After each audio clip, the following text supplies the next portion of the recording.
I'm in the Children's Ministry Theater and I'm looking at a keyboard setup, and I'm going to take it down, and I'm going to take advantage of this opportunity to make a quick tutorial, because if we can break it down successfully, we can set it back up successfully. And so the most important thing are the connections. I want to pay attention first to the back of the keyboard, so you can see. We'll read from left to right, and so you can see there is the power cable and the main switch to turn off the keyboard. And the power cable runs into this brass port. You can see here that it opens up. Unfortunately, I don't have a light to kind of show you, but all the connections for both power and sound are inside this little recessed area. So we'll be able to unplug it, and you can see here where it says damper. That's the damper pedal, which is right there. See the damper pedal there?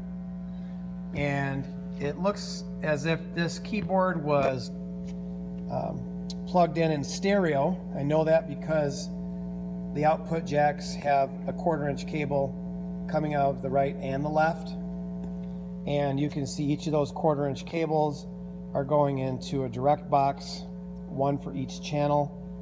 And then from the direct box there's a microphone cable that snakes it's just back there because it's so long. The most important part of this equation is really behind the curtain here, and you can see that those mic cables are connected right here. Here they are, kind of holding on to them. And behind the curtain here, you can see it literally says on the wall, it says piano. Got it?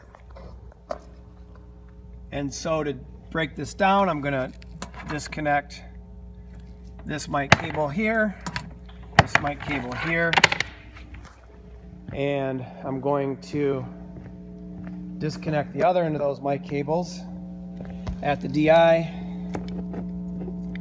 right here, right here. Now this is important for connecting this. The DI has it's called a parallel input, high Z in and out. You always want to put it on the inside. Pretty self-explanatory, but just so that you know, you want your 1/4-inch going on the inside. So I'll disconnect this here. A little tricky with one hand. All right, there it goes. And then these 1/4-inch cables disconnect, and you can see the other ends just disconnect here from the back of the keyboard. And that's the keyboard itself. Of course, we can disconnect the damper cable, disconnect the power cable. All that can be broken down now and transported. Now here we are to the monitor. The monitor is obviously on. There's no sound signal going through it though, because everything's shut down.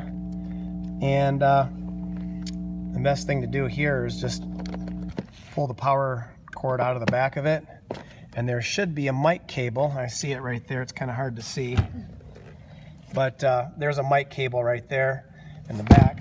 So that just disconnects, and the other end of that mic cable is going to be in here. And this is kind of important. It's going into channel 2. And again, I know on video, all it looks like is black, but it's going into channel 2. So just keep in mind that the only thing that gets plugged in to the stage box here is the monitor, not the keyboard. The keyboard, as I showed you before, is behind the curtain there in the sound box there where it's marked piano. All right, now you know how to disconnect and connect keyboard and monitor to the theater sound system.